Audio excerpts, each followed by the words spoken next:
ఉన్నటువంటి దినములో నీ పిల్లలు అందరం కూడా నేను మరి సంఘముగా చేరి నిన్ను స్తుతించి నిన్ను గనపరిచి నిన్ను ఆరాధించే భాగ్యం ప్రసాదించినందుకు కృతజ్ఞతాస్తుతులు చెల్లిస్తూ నేను మరి నీ పిల్లలు నీ పక్షాన్ని నిలబడి నీ యొక్క అమూల్యమైనటువంటి మరి వాక్కులను జ్ఞానమును బోధిస్తూ ఉండగా నాకు కావాల్సినటువంటి జ్ఞానమును నేను దయచేసి చక్కగా బోధించడమును నీ పిల్లలకు వినగలిగి గ్రహించినట్లు నేను మంచి గ్రహింపును మంచి విచక్షణ జ్ఞానము దయచేయమని యేసుక్రీస్తు నామములో ప్రార్థనలు వేడుకుంటున్నాను తండ్రి. ఆమేన్. మంచి ప్రియమైనటువంటి దేవుని వాళ్ళగా చెప్పబడుతున్నటువంటి అంశము యేసు రక్తము మాత్రమే పవిత్రమైనదా అనేటటువంటి అంశాన్ని దేవుడి వాక్యం అన్నాడు. మనం జాగ్రత్తగా ఒక్కొక్క విషయాన్ని మరి బోధిస్తూ ఉండగా జాగ్రత్తగా ఆలోచన చేయాలని మనం చేస్తూ ఉన్నాం. యేసు రక్తము మాత్రమే పవిత్రమైనదా అనేటటువంటి యొక్క అంశాన్ని జాగ్రత్తగా మనం ఆలోచన చేయగలిగితే నిజంగా ప్రియమైనటువంటి వాళ్ళ యేసు ప్రభుల వారు మరియమ్మ యొక్క రక్తాన్ని మరియమ్మ యొక్క మాంసకృత్యాలను విభజింపి తల్లి గర్భంలో విభజింపబడి ఈ భూమి మీద పుట్టినటువంటి ఒక మనుష్య కుమారుడైనటువంటి యేసుక్రీస్తు వారి విషయంలో యేసుక్రీస్తు వారి రక్తము మాత్రమే పవిత్రమైనదని మనం చెప్పుకుంటున్నారు క్రైస్తవులు. అసలు క్రైస్తవులకు ఏమి లేదు, బుద్ధి లేదు, జ్ఞానం లేదు అన్నట్లుగా ప్రేమైన వాళ్ళ కొందరు. ఆయన కూడా మరియమ్మ గర్భంలో పుట్టాడు కదా, మరియమ్మ రక్తాన్ని మరియమ్మ మాంసకృత్యాలను పంచుకొని తల్లి గర్భం నుంచి పుట్టినవాడే. ఆ పుట్టినటువంటి యేసుక్రీస్తులో ఆయనలో ప్రత్యేకమైన రక్తం ఏమైనా ఉందా? తల్లిదే అంటే మరియమ్మ రక్తం కాదని అని మనం ఆలోచన చేయగలిగిన ప్రేమైనటువంటి వాళ్ళారా, మరియమ్మ రక్తాన్ని పంచుకొని పుట్టినటువంటి వాడే యేసుక్రీస్తు వారు. మరియమ్మ యొక్క రక్తాన్ని పంచుకొని పుట్టినటువంటి వాడే యేసుక్రీస్తు వారు. మరి ఈ రక్తము మాత్రమే పవిత్రంగా ఎలా అవుతుంది? ఇలా మరియమ్మ గర్భంలో పుట్టినటువంటి మరియమ్మ రక్తాన్ని పంచుకొని పుట్టినటువంటి యేసుక్రీస్తు వారి రక్తము ఎలా పవిత్రమవుతుంది అని మనం ఆలోచన చేయగలిగితే ప్రేమైనటువంటి వాళ్ళ మనలాంటి రక్తం ఆయనది కూడా ప్రారంభంలో మనలాంటి రక్త మాంసములు గలవాడుగానే భూమి మీద పుట్టాడు. పుట్టినటువంటి యొక్క యేసుక్రీస్తు వారు మరి ఆ యొక్క రక్తము ఆ యొక్క మరి బలియాగముల గురించి దేవుడు ఒక ఆలోచన చేశాడు ప్రియమైన వాళ్ళ. అలాంటి క్రీస్తు రక్తము గురించి యేసుక్రీస్తు వారి గురించి తండ్రి అయినటువంటి దేవుడు ఒక ఆలోచన చేశాడంట. ఈ ఆలోచన యేసు ప్రభుల వారి చెబుతున్నటువంటి మాట్లాడుతున్నాడు. 7వ అధ్యాయం నుండి 10వ అధ్యాయం వరకు కూడా కొన్ని విషయాలను మాట్లాడతాడు.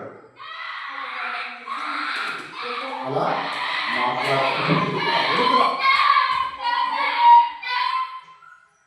కనుక మనం ఆలోచన చేయగలిగితే ప్రేమైనటువంటి దేవుడు అన్నారా, అలాంటి మరి యేసుక్రీస్తు వారి మానవ మాతృగా శరీరము మానవ సంబంధమైన రక్తము విభజింపబడి జన్మించినటువంటి క్రీస్తు వారి రక్తము ఈ భూమి మీద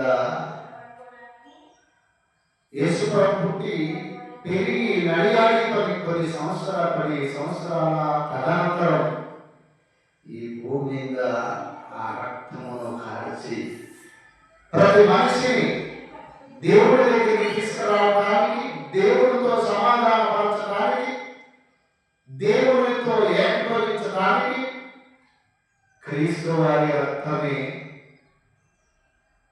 కాల్చాలి అన్నటువంటిది దేవుని యొక్క ఆది సంకల్పం. ఆ రక్తమే పవిత్రమైనదా? ఆ రక్తం మాత్రమే పవిత్రమైనదా అంటే ఎలా పవిత్రమైనదో ఆ రక్తం, ఎలా రక్తము మానవులని పాపాల నుండి కలిగేటటువంటి రక్తంగా మారిందో ఒకసారి మనం దేవుని వాక్యంలో చూద్దాం. హెబ్రీయులకు రాసినటువంటి పత్రిక 10వ అధ్యాయం 4-5 వచనాలను చదువుకుంటే, ఏదైనగా ఎడ్ల యొక్క మేకల యొక్క రక్తము పాపమును తీసివేయుట సాధ్యము. అంటే పాపము తీసివేయలేవు. ఏ రక్తం అంట? ఎడ్ల యొక్కయు మేకల యొక్కయు రక్తము పాపమును తీసివేయుట అసాధ్యము. ఏం పవిత్రమైనది కదా, అంతే కదా? పవిత్రమైనటువంటి రక్తమే కావాలి. కనుక ప్రేమైనటువంటి దేవుని వల్ల మానవుడు ఒకనాడు ధర్మశాస్త్ర ప్రకారంగా బలులను ఇచ్చి ఆ యొక్క రక్తాన్ని వలికించి పాపమును తీసివేయబడతామని చెప్పింది దేవుడే పాత నిబంధనలో. ఆ రక్తము అలాంటి ఎడ్ల యొక్కయు గొర్రెల యొక్కయు మేకల యొక్కయు రక్తము పాపములను తీసివేయలేకపోతున్నాయి. మనుషుల పాపాలను తీసివేయడానికి భరిస్తున్నారు. వాళ్ళు చేసిన పాపాలు, వాళ్ళు చేసినటువంటి ఘోరాలు, వాళ్ళు చేసినటువంటి నీచమైనటువంటి పాప సంబంధమైన కార్యక్రమాలను ప్రేమైనటువంటి వాళ్ళ ద్వారా తీసివేయడానికి నీటికి 5వ సోదరులు భరిస్తుంటారు. నా పాపములు దేవుడు క్షమిస్తాడని, మా పాపములు పరిహరిస్తాడని, మా పాపములను దేవుడు తీసేస్తాడని ఇప్పటికీ నమ్ముతున్నారు. ఒకనాడు ఇశ్రాయేలు నమ్మినటువంటి నమ్మకం నేటి కాలంలో అనేక తెగలకు కూడినటువంటి ప్రజలు కూడా నమ్ముతూ ఉన్నారు. ప్రేమైనటువంటి వాళ్ళ అలాంటి దేవుని ఈ సంకల్పంలోని ఆలోచన ఎడ్ల యొక్కయు మేకల యొక్కయు రక్తము పాపమును తీసివేయక అసాధ్యమైనటువంటి యొక్క మరి ఆలోచన ఎవరు చేశారు? పౌలు చేశాడా? భక్తులు చేశాడా? ఎవరు చేశారన్నటువంటిది మనం ఆలోచన చేయగలిగితే ప్రేమైనటువంటి వాళ్ళ సాక్షాత్తు మనకు జన్మనిచ్చిన మన ఆత్మలను కన్నా తండ్రి అయినటువంటి దేవుడు చెబుతున్నాడు. ఈ విషయాన్ని పరిశుద్ధ ఆత్మ ద్వారా చెబుతున్నాడు. నే పాపములు తీసివేయలేవు. పాపములు చేస్తూ ఉన్నారు, పాపములకు పరిహారాన్ని వర్ణిస్తున్నారు, మళ్ళీ పాపాలు చేస్తున్నారు. ఇది మానవునికి ఆనవాయితీ అయిపోయింది. అంటే పాపములను తీసివేయడానికి జంతు బలి రక్తాన్ని ఉపయోగిస్తున్నారు, కానీ పాపములను తీసివేయడానికి ఆయుధమైనటువంటి పాపములకు కేంద్రస్థానంలో ఉన్నటువంటి శరీరంలో ఇమిడి ఉన్న తన రక్తమును మలినం చేసుకుంటున్నాడు మనిషి. ఆ రక్తము మలినంగా మారిపోతుంది. జంతు బలి భరిస్తున్నాడు, కానీ తనలో గూడు కట్టుకున్న పాపాలని మానవుడు తీసివేసుకోలేకపోతున్నాడు. ఎన్నో లక్షల కోట్ల జంతు బలులు బలైపోతున్నాయి, కానీ దేవుడు సృష్టించినటువంటి ఎన్నో బలులు అయిపోతున్నాయి, కానీ ప్రకృతి సంబంధమైన జీవులు బలైపోతున్నాయి, కానీ మానవులలో మటుకు పాపము తీసివేయబడటం లేదు. పాపాలు చేస్తూనే ఉన్నాడు, శాపాలు చేస్తూ ఉన్నాడు, అంధకారంతో మానవుడు బ్రతుకుతూనే ఉన్నాడు. రాత్రి పగలు తన వర్ష వాయువు లేకుండా ప్రేమైనటువంటి వాళ్ళ మానవుడు పాపములో నలిగిపోతున్నాడు. పాపం అనేటువంటి క్షణంలో బంధింపబడుతున్నాడు మానవుడు. అలా బంధింపబడుతున్నటువంటి మానవుని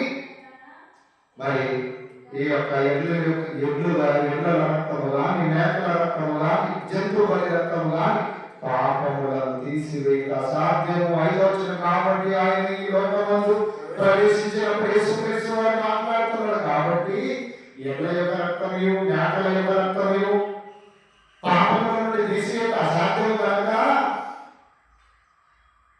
ప్రభువే మాట్లాడుతుంది. కాబట్టి ఆయన ఈ లోకమందు ప్రవేశించినప్పుడు ఇలాగ చెబుతున్నాడు, బలియు అర్పణను కోరలేదు కానీ నాకు శరీరం అమర్చింది, పూర్ణ హోమములను పాప పరిహారార్థములను నీకిష్టమైనవి కావు తండ్రి, నీకిష్టమైనవి కాదు కానీ మానవులు చేస్తున్నారు.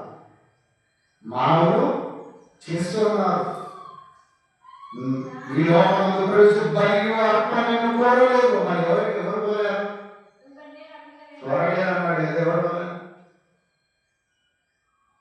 మోషే ధర్మశాస్త్రంలో యాజకులు ప్రవేశపెట్టారు. దీన్ని యాజకులు ప్రవేశపెట్టారు. మరి కోరలేదంట. ఆయన కోరలేదు, అడగలేదు. మరి అడగినప్పుడు కోరనప్పుడు ఎవరు చేశారు? ఎందుకు చేశారు? మానవుని సొంత ఆలోచనలు కొన్ని చేస్తూ ఉంటాడు అప్పుడు. అర్థమవుతుంది? మానవుని సొంత ఆలోచనలు. కాబట్టి బలియు అర్పణయు నీవు కోరలేదు కానీ నాకు ఒక శరీరం అమర్చింది. ఇక వద్దు, బలి అవసరం లేదు, జంతు బలి అవసరం లేదు, దాని రక్తము పాపముల నుండి తీసివేయలేదు అని చెబుతూ ఆ రోజు పూర్ణ హోమములు. చాలా మంది హోమములు చేస్తున్నారు. ఎప్పటికి కూడా హోమములు పాపాలు తీసివేయడానికి. తర్వాత పాప పరిహారార్థ బలులు, పాపం పోవాలని పరిహారార్థం కొరకు బలు ఇచ్చేటటువంటి బలులు నీకు ఇష్టమైనవి కావు. ఏడవ వచనంలో చెప్తున్నాడు అని చెప్పి, అప్పుడు గ్రంథపు చుట్టలో నన్ను గురించి రాయబడిన ప్రకారం దేవా నీ చిత్తం నెరవేర్చుటకు ఇదిగో నేను వచ్చి ఉన్నాను. 8వ వచనం, బలులు అర్పణలు పూర్ణ హోమములు పాప పరిహారార్థములు నీకు ఇష్టమైనవి నీకు కొరలేదనియు అవి నీకు ఇష్టమైనవి కావనియు పైన చెప్పిన తర్వాత ఆయన నీ చిత్తం నెరవేర్చుటకు ఇదిగో నేను వచ్చి ఉన్నానని చెబుతున్నాడు. ఇవన్నీ ధర్మశాస్త్రము చొప్పున అనిపింపబడుచున్నవి.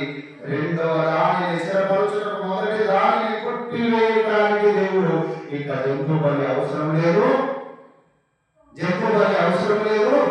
ఇదిగో ఒక పరిశుద్ధుడైనటువంటి, ఒక పవిత్రమైనటువంటి వ్యక్తి ఆయనే క్రీస్తు యేసు భూమికి పంపించబోతున్నాను.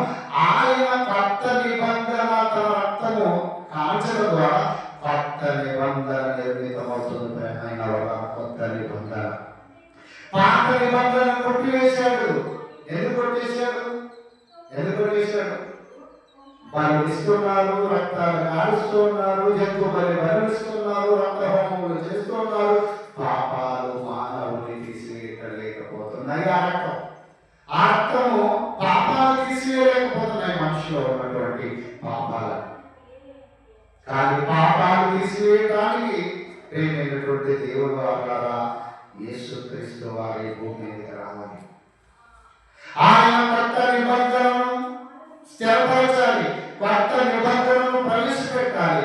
కొత్త నిబంధన ద్వారా సమాజానికి తన యొక్క రక్తం ద్వారా పాపములను తీసివేసే కార్యక్రమం ఈ భూమి మీద చేయాలి. అలా చేయడానికి ప్రేమైనటువంటి దేవుడు అన్నారా ఆయన అంటున్నాడు. అలానే ఎబ్రియులకు రాసిన పత్రిక అదే పక్క అధ్యాయం 10వ అధ్యాయం చదువుకున్నాం కదా, 10వ అధ్యాయం. ఇప్పుడు 2వ అధ్యాయము 15వ వచనాన్ని చూద్దాం. ఎబ్రియులకు రాసిన పత్రిక 2వ అధ్యాయం 15వ వచనం. జీవిత కాలమంతయు మరణ భయము చేత దాస్యమునకు లోబడిన వారిని విడిపించుటకు ఆయన కూడా రక్త మాంసములు పాలివారై ఆయన విడిపించాలి. పాపము నుండి తీసివేయాలి. మనిషి ఎక్కడి నుంచి తీసేయాలి? పాపము నుండి మానవులను విడిపించాలి. జీవిత కాలమంతయు మరణ భయం, జీవిత కాలమంతయు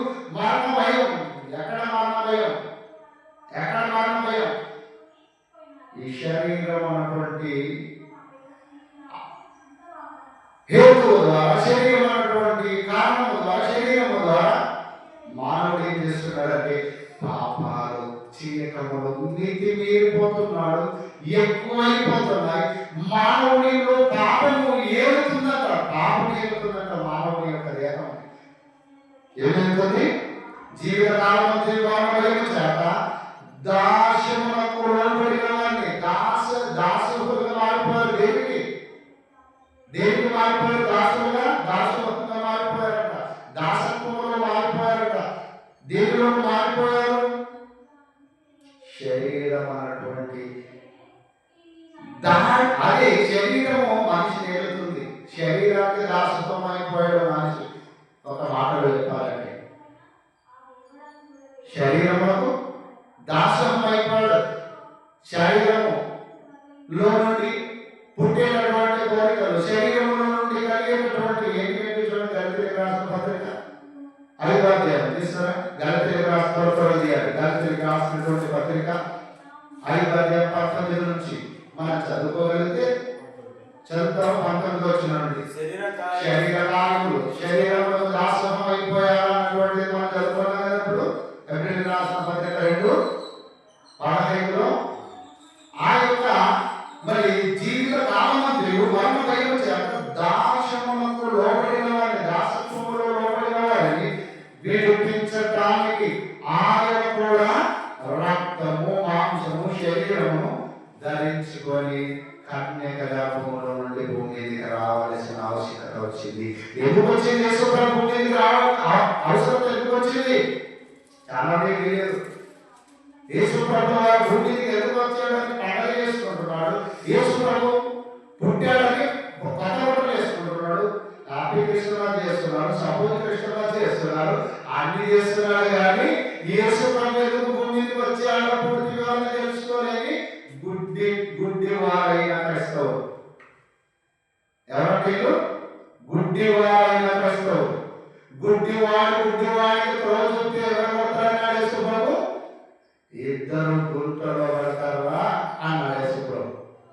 కనుక ఇక్కడ మనం ఆలోచన చేయగలుగుతున్నటువంటి దాసోహముగా దాసత్వములోకి మారిపోయారట. దాసత్వములకు లోబడిన వారిని విడిపించడానికి ఆయన కూడా ఆత్మగా ఉన్నటువంటి క్రీస్తు, ఒకనాడు వాక్యంగా ఉన్న క్రీస్తు, ఆ క్రీస్తు ఏం ధరించుకొని వచ్చాడట? రక్త మాంసములను ధరించుకొని పాలివాడిగా ఈ భూమి మీదకి వచ్చాడు. మనలాంటి రక్తం, మనలాంటి మాంసం, మనలాంటి శరీర భావములు, మన మానవుడుగా భూమి మీదకి వచ్చాడు. ఆయన యేసుక్రీస్తు దేవుడు, దేవుని కుమారుడుగా ఆత్మగా విభజింపబడిన దేవుని పోలికగా ఉన్న ఈ కుమారుడైనటువంటి క్రీస్తు రక్త మాంసములతో ఉన్న మనుషులు రక్త మాంసములలో పాపమును ఏడుతూ, పాపమును మరి మలినంతో మరి తరతరాలు యుగాలు మానవుడు పాపములో దాసులుగా మారిపోయారు. పాపాన్ని ఎదిరించలేకపోతున్నారు, శరీరాన్ని ఎదిరించలేకపోతున్నారు. అన్న మాటలు చెప్పాలంటే శరీర కోరికల నుండి ఎదిరించలేక, జయించలేక బానిసలుగా దాసత్వంతో మానవుడు భూమి మీద బ్రతుకుతున్న మనుషులను ఈ శరీర దాసత్వం గురించి మనం చెప్తున్నా. దేని విషయంలో దాసత్వంగా మారిపోయాం? గళితీయులకు రాసిన పత్రిక చదువుతామన్నా 5వ అధ్యాయం రాసుకోండి, అన్ని వచనాలు. ఎందుకంటే ఆత్మీయంగా ఎదగడానికి మీకు ఉపయోగపడతాయి. శరీర కార్యములు సుష్టమైనవి. చూడండి, ఆయన రక్త మాంసములు ఆయన శరీరంలో ధరించుకొని భూమిని ఎందుకు కొట్టాడంటే ఆ శరీరం నుండి మరి రేపుతున్నటువంటి కార్యములను గురించి చెప్తాడు. గళితీయులకు రాసిన పత్రిక శరీర కార్యములు సుష్టమైనవి. అవేమనగా విగ్రహారాధన, అవేమనగా జారత్వము, అపవిత్రత.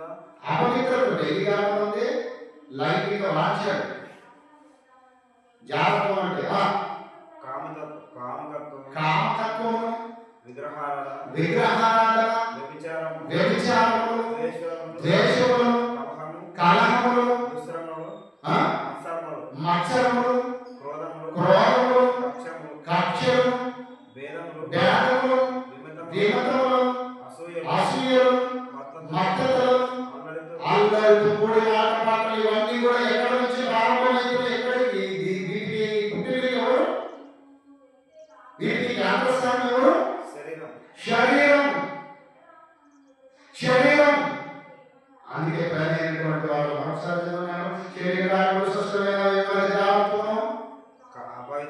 అపవిత్రతను, కామకత్వము, కామకత్వము, విగ్రహారాధన, విగ్రహారాధన, వ్యభిచారము, ద్వేషములు, ద్వేషములు, కలహము, కలహములు, మత్సరములు, క్రోధములు, కక్షలు, భేదములు, విమతములు, అసూయలు, అలరితో కూడిన ఆటపాటలకి వాటి మొదలైనటువంటి వాటిని చేయవారందరూ కూడా దేవుని రాజ్యం సుసంతుడు కానేరరు, దేవుని రాజ్యానికి వెళ్ళాలని చెప్పాడు.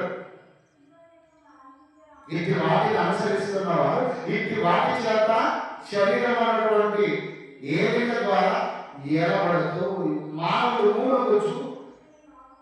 వీరి నుంచి తప్పించుకోలేక మానవుడు ఏం చేస్తున్నాడు తెలుసా? చాలా మంది తప్పించుకోలేకపోతున్నారు దీని నుంచి. మీరేమనుకుంటున్నారు?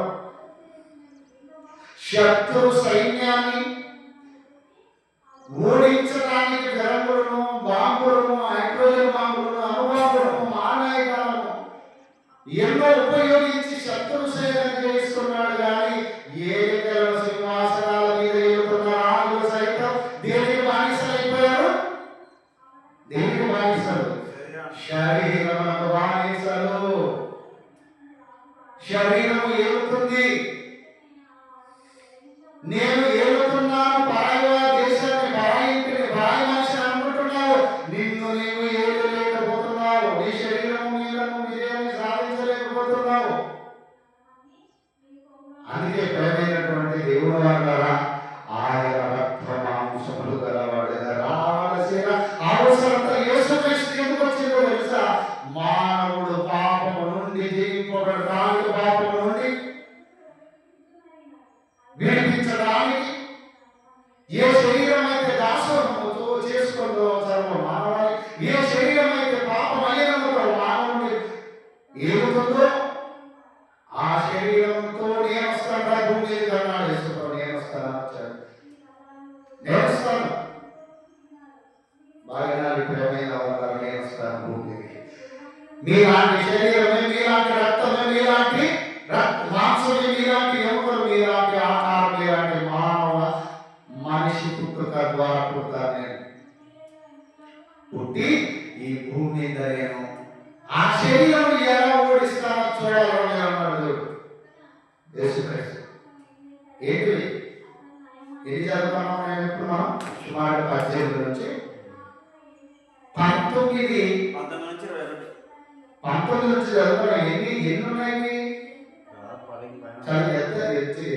సుమారుగా 17 నుంచి సుమారు 19 వరకు ఈ కార్యాలను, శరీర కార్యాలు, శరీరం చేసే కార్యాలు, ఈ కార్యాలను జయించే మనగాడు వీరుడు, లేకపోతే ఈ కార్యాలను జయించే వీరురాలు మనకి స్త్రీలో కానీ మాట్లాడుతున్నాను. కొంచెం అర్థం చేసుకుంటే ఎవరు లేరు ప్రేమైన వారు, ఎవరు లేరు, ఎవరు చేయలేకపోయారు ఈ సాహసాన్ని. దావీదుని బట్టే దావీదు కూడా పాపం చేశాడు. మోషే పంపితే క్రోధం పంపబడ్డాడు, పడిపోయాడు. శాంసన్ ఫిలిస్తీయుల చేతిలో విడిపించడానికి పంపితే ఆయన ఏం చేశాడు? అమ్మాయి మోజులో పడిపోయాడు. అలా వచ్చిందా? ఎందరెందరో ప్రేమైన వాళ్ళ భూమికి దేవుడు పంపితే అందరూ పాపం నుండి పవిత్రులుగా జయించలేకపోయారు, శరీరం నుండి జయించలేకపోయారు, శరీర కార్యముల నుండి తప్పించుకోలేకపోయారు. అందుకే దేవుడు సంకల్పించాడు, ఇక పని లేదు, ఇక వీళ్ళని పంపితే అందరూ అలాగే అయిపోతున్నారు కనుక ఈ భూమి మీదకి నా కుమారుడైన యేసుక్రీస్తు వారిని పంపాలి. ఎలా పంపాడంటే ఆయనను చూడండి, రోమిలకు రాసినటువంటి పత్రిక రాసుకోండి. ఎందుకంటే ఈ ఆత్మీయ స్థితికి చాలా ఇంపార్టెంట్. 1:10 దాకా చదువుకోండి వాక్యాన్ని. రోమిలకు రాసినటువంటి పత్రిక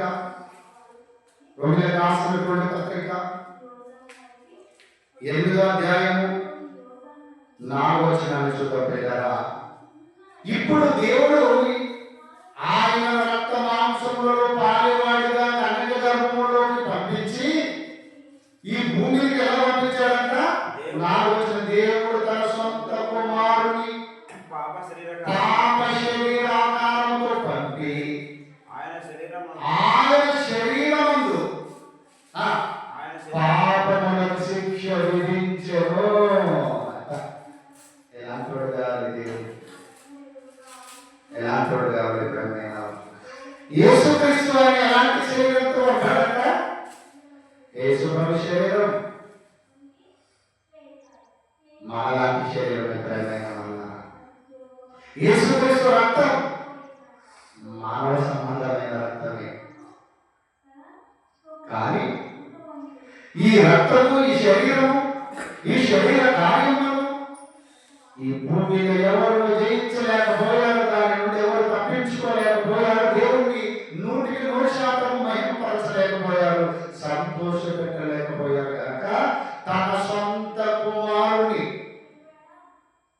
పాప శరీరాకారంతో, శరీరాకారం యేసుప్రభు శరీరాకారం అంటే పాప శరీరాకారం అలాంటిదే.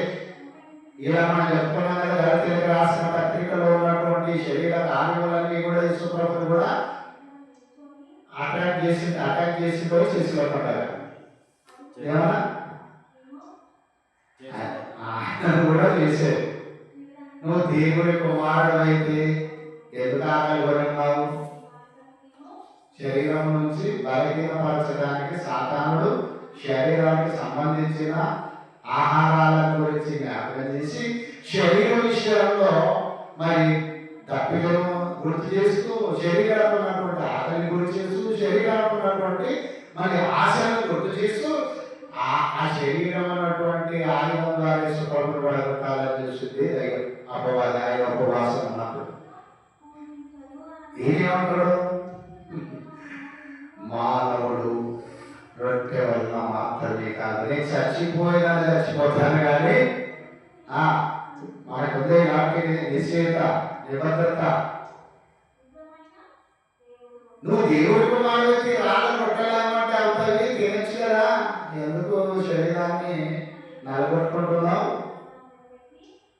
అంటే ఈయనంటాడు మానవుడు రొట్టె వల్ల మాత్రమే కాదు కానీ దేవుని నోటి నుండి వచ్చి ప్రతి మాట వలన మానవుడు జీవించొచ్చు చెప్పలేదు, ఆయన జీవించి చెప్తున్నాడు. ఆయన అర్థమైతే కొంతమంది సలహాలు, సూచనలు, ఉచిత సలహాలు చెప్పడానికి మాత్రమే కానీ వాళ్ళు చేయడానికి చేయలేరు. అయితే యేసుప్రభువు వారు ఏం చేస్తున్నాడంట? యేసుప్రభువు వారి శరీరం ఎలా జీవించాడంట? మరొకసారి చదువుకున్న రోగులకు రాసిన పత్రిక 8వ అధ్యాయం దేవుడు తన సొంత కుమారుని పాప శరీరాకారంతో పంపి ఆయన శరీరమందు, ఎవరి శరీరమందు? మోషే శరీరమందు, శాంసన్ శరీరమందు, లేకపోతే ఇంకా మిగిలినటువంటి వారి శరీరమందు అని చెప్తలేడు. ఆయన తన సొంత కుమారుని పాప శరీరాకారంతో పంపి ఆ కుమారుని క్రీస్తు యొక్క ఆయన శరీరమందు పాపమునకు శిక్ష విధించెను. పాపమునకు శిక్ష విధించెను. శరీరం ఉన్నది, ఆయన శరీరమందు పాపాన్ని దేవుడు అడ్డుకట్ట వేశాడు. ఆయన శరీరమందు అడ్డుకట్ట వేశాడు. అనేక రీతిగా ప్రేమైన వల్ల ఆయన శరీరము ఆయన శరీరానికి సాదృశ్యమైన రొట్టె తింటున్నాం. ఎందుకు తింటాం? ఆయన రక్తానికి సాదృశ్యమైన ద్రాక్ష రసం తాగే రక్తం. ఆయన శరీరము, ఆయన రక్తము మాత్రమే. అందుకే నేను మాత్రమే అంటే కేవలం మాత్రమే అంటే ఎందుకు వాడుతున్నాము? అంశం యేసు రక్తము మాత్రమే పవిత్రమైనది. అంటే ప్రేమైనటువంటి వాళ్ళ యేసు రక్తము మాత్రమే పవిత్రమైనది. ఆ రక్తము పాపం చేయలేదు, ఆ శరీరము పాపం చేయలేదు. శరీరములో ప్రతిది కూడా, ప్రతి పాపము దేనికి వెళ్ళిపోతుంది తెలుసా? దేంట్లో విలీనమవుతుంది తెలుసా? దేంట్లోనా? శరీరం తీసే ప్రతి పాపము రక్తంలో తేలిపోతుంది. అర్థం కదా? రక్తంలో తేలిపోతుంది. ఆ రక్తంలో అనేక పరీక్షలు ఉంటాయి. DNA పరీక్షలు ఉంటాయి, రకరకాల రోగ నిర్ధారణకు సంబంధించిన పరీక్షలు ఉంటాయి. సుమారుగా పరీక్షలు ఎన్ని పరీక్షలు ఉంటాయో తెలుసా? రక్తం సుమారుగా 160 రకాల పరీక్షలు చేస్తున్నారు ఒక రక్తానికి. ఎన్ని? 160 రకాలు సుమారుగా. ఖచ్చితంగా చెప్పలేం కానీ సుమారుగా. అంటే ఇన్ని రకాలకు సంబంధించిన నిర్ధారణ దేంట్లో దొరుకుతుంది? రక్తంలో దొరుకుతుంది. ప్రేమైన వాళ్ళ రక్తంలో. అందుకే రక్తముల నుండి రక్తాన్ని ఏ రోగం అని నిర్ధారించాలన్న రక్త పరీక్ష. అర్థంగా తర్వాత ఇతడు బలహీనంగా ఎందుకు మారిపోయాడన్నటువంటిది చేయాలంటే రక్త పరీక్షనే. చివరికి ఒక మనిషిని ఎక్కడైనా హత్య చేయబడితే ఆ హత్యలో మరి సాక్ష్యాలుగా ధృవీకరింపబడేది కూడా రక్తమే, రక్త నమూనా. కాగా ప్రియమైనటువంటి దేవుడు వల్ల పలాని స్త్రీతో పలాని పురుషుడు కలిశాడా లేదా అన్నటువంటి రక్తంలో నుండి తీసిన DNA, దాన్ని కూడా రక్తంలో నుండి చూసే DNA. అర్థమవుతుందా? అంటే తర్వాత గ్రూపులుగా నిర్ధారించడం కూడా ఆ రక్తం నుంచే. ఇప్పుడు యేసు రక్తం అంటుంది, యేసు రక్తం అంటుంది ఆయన రక్తంలో ఒక 0 మైనస్ పాయింట్ కూడా పాపం లేదు. ప్రియమైన వారు, పాపం చేయలేదా? 0 పాయింట్ కూడా ఆయన పాపం చేయలేదట. ఎవరు నీ చెప్తే సరిపోతుందో ఆయన చెప్పాలి కదా అనుకోవచ్చు. ఆయన అంటున్నాడు, నాలో పాపం ఉన్నదని మీలో ఎవడైనా రుజువు చేయగలడని ఛాలెంజ్ చేశాడు. ప్రియమైన వాళ్ళ, మొదటి శతాబ్దంలోనే నాలో పాపం ఉన్నదని నిరూపణ చేయాలి, నిరూపణ చేయాలి. బట్టలు అందించి ఒక పాలేసి వెళ్ళిపోవడం కాదు. అలా ప్రేమైనటువంటి వాళ్ళ యేసుక్రీస్తు వారి రక్తము చూపలింపులో చాలా చేస్తున్నాం. పాప శరీరాకారంతో అంటే ఈ పాపముకు పాపాన్ని ప్రేరేపిస్తూ పాపానికి కేంద్రంగా పాప కార్యాలను మరి పుట్టిస్తున్నటువంటి ఈ శరీరంలోనే పాపమున పడ్డుగట్ట యేసుక్రీస్తు వారేశారు. మనం కూడా ఇప్పుడు ఎందుకు నేర్చుకుంటున్నాం? ఈ పాఠం నీకెందుకు చెప్తున్నా? ఆయన గురించి చెప్పి ఆయన అలా మనం ఒప్పుకొని ఉండడానికి కాదు. మనం ఏం చేయాలి? పాఠాన్ని మనం ఏం చేయాలి? పాపమునకు అడ్డుకట్ట వేయటానికి ప్రభు యొక్క జీవితాన్ని మనం తెలుసుకుంటున్నాం కనుక చూద్దాం. ఇంకో వచనాన్ని కూడా చూద్దాం. గలతీయులకు రాసినటువంటి పత్రిక, గలతీయులకు రాసినటువంటి పత్రిక చదువుకున్నాం కదా. ఇప్పుడు చెప్పినటువంటివన్నీ కూడా శరీర కార్యముల గురించి ముందే చెప్పాను కదా మీకు. ఇవన్నీ కూడా ఇక్కడ చెప్తాడు. కొరింథీయులకు రాసినటువంటి 2వ పత్రిక మరొక వచనాన్ని చదువుకున్నాం. కొరింథీయులకు రాసినటువంటి 2వ పత్రిక, కొరింథీ సంఘానికి రాసినటువంటి 2వ పత్రిక 4వ అధ్యాయం 16వ వచనాన్ని చూసుకుందాం. కొరింథీయులకు రాసినటువంటి 2వ పత్రిక 4వ అధ్యాయము 16వ వచనం. ఆ ధైర్యపడము, ఇంకా మనకు చింత లేదు, చింత లేదు. యేసు పుట్టానని దమ్మాచారం చెప్పుకోవడం కాదు. ఆయన పాపమును జయించడానికి మనము జయించి వాడాలి మాట పాపాన్ని. కనుక కావున మేము అధైర్యపడము. మా బాల్య పురుషుడు కృషించుచున్నను. బాహ్య పురుషుడు మా బాహ్య పురుషుడు కృషించుచున్నను, ఆంతర్య పురుషుడు దినదినము నూతన పరుస్తున్నాడు. దేవుడు బాహ్య పురుషుడు అంటే, బాహ్య పురుషుడు అంటే ఏంటి? ఏది? శరీరం. ప్రేమైన వాళ్ళ బాహ్య పురుషుడు అంటే మనకు కనిపించేది. ఈ బాహ్య పురుషుడు ఏమవుతున్నాడు? కుషించిపోతున్నాడు. కుషించాలి. బాహ్య పురుషుడు శరీరం కుషించాలి, శరీర కోరికలు కుషించాలి, శరీర ఆశలు కుషించాలి, శరీర ఆశలు మానవుడి నుండి కుషించిపోవాలి. కుషించడానికి శరీరాన్ని నిలబెట్టుకున్నాడు. భోజనం మాని, నీరు మాని, నేత్రాశ, శరీరాశ, శరీరము కొన్ని మానే అవసరమైతే అర్థమవుతుందా? త్యాగది పుష్టిగా ఉండి ఈ శరీరం ఇంకా దీని యొక్క మాని, దీని కోరికలు ఇంకా వేదజల్లే విధంగా, ఇంకా స్వయం విహాసం చేసే విధంగా ఉండకుండా బాహ్య పురుషుడు కుషించిపోతున్నాడు. ఆంతర్య పురుషుడు దీన్ని కుషింపజేస్తే, ఆంతర్య పురుషుడు దినదినము నూతనపరచబడుతూ ఆత్మీయంగా ఎదుగుతూ నిత్య జీవాన్ని వైపు మనల్ని నడిపిస్తుంది. దేవుని దగ్గరికి నడిపిస్తుంది, దేవునితో మనల్ని నడిపిస్తుంది. ఆంతర్య పురుషుడు బాహ్య పురుషుడిని కుషింపజేస్తేనే బాహ్య పురుషుడికి సంబంధించిన కార్యములన్నింటినీ కూడా మనము శరీరము ద్వారా క్రీస్తు వారి ఎలాగైతే వాటిని అడ్డుకట్ట వేశాడో అలా మనం కూడా అడ్డుకట్ట వేయాలి. వేయలేకపోతున్నామంటే మనం ఎక్కడున్నాం?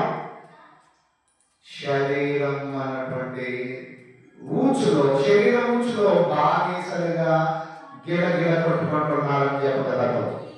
ఎవరైతే వీటిని జయించలేకపోతున్నారో, ఎవరైతే దీనిని మానుకోలేకపోతున్నారో, ఎవరైతే వీటి నుండి విడిపింపబడలేకపోతున్నారో, ఆ విడిపింపబడటానికి క్రీస్తు ఆయన ఇచ్చిన వాక్యము ద్వారా, నీ వాక్యమే నీ వాక్యము నన్ను నా బాధలో నెమ్మది నాకు ఇచ్చినప్పుడు కాదు, నీ వాక్యమే నన్ను బ్రతికించను. పాపంలో చచ్చిపోయిన నన్ను బ్రతికించడానికి మరి జీవము శక్తి ఏదంటే వాక్యం కనుక ఆ వాక్యము కలిస్తే కనుక ప్రేమైనటువంటి వాళ్ళగా కావున మేము అదేపడము మా బాహ్య పురుషుడు కుషించుచున్నాము, ఆంతర్య పురుషుడు పరచబడుచున్నాడు. 10వ వచనం. కనుక మేము అదృశ్యమైన వాటిని చూడక, మేము దృశ్యమైన వాటిని చూడక, కంటికి కనిపించేది దృశ్యమైనవి అనగా మాకు కనిపించేది, దృశ్యమైనది కనిపించేది ఆకారం. కనుక మేము దృశ్యమైన వాటిని చూడక అదృశ్యమైన వాటిని నిదానించి చూస్తున్నాము. మనకు అదృశ్య ఆత్మ ఉంది, ఆత్మకు మరి చావు లేదు. ఈ ఆత్మకు ఈ శరీర మాలిన్యం ద్వారా, ఈ శరీర కోరికల ద్వారా, పాపం అన్నటువంటి మాలిన్యం ద్వారా అంటించబడి ఈ పాపము, ఈ శరీరము, ఆత్మను కూడా వంచే విధంగా దీని యొక్క కార్యములను మానవుడు ఎదుగుతున్నాయి. కనుక మేము దృశ్యమైనవి చూడము, అదృశ్యమైన వాటిని చూచుచు అని అంటాడు కదా. మేము దృశ్యమైన వాటిని చూడక అదృశ్యమైన వాటిని చూచుచున్నాము, నిదానించి చూచుచున్నాము. కనుక క్షమ మాత్రములు మా చూడగల శ్రమ మా కొరకు అంతకంతకు ఎక్కువగా నిత్యమైన మహిమ భారం కలుగజేయుచున్నది. ఏదైనా దృశ్యమైనది అనిత్యములు, అదృశ్యమైనవి నిత్యములు.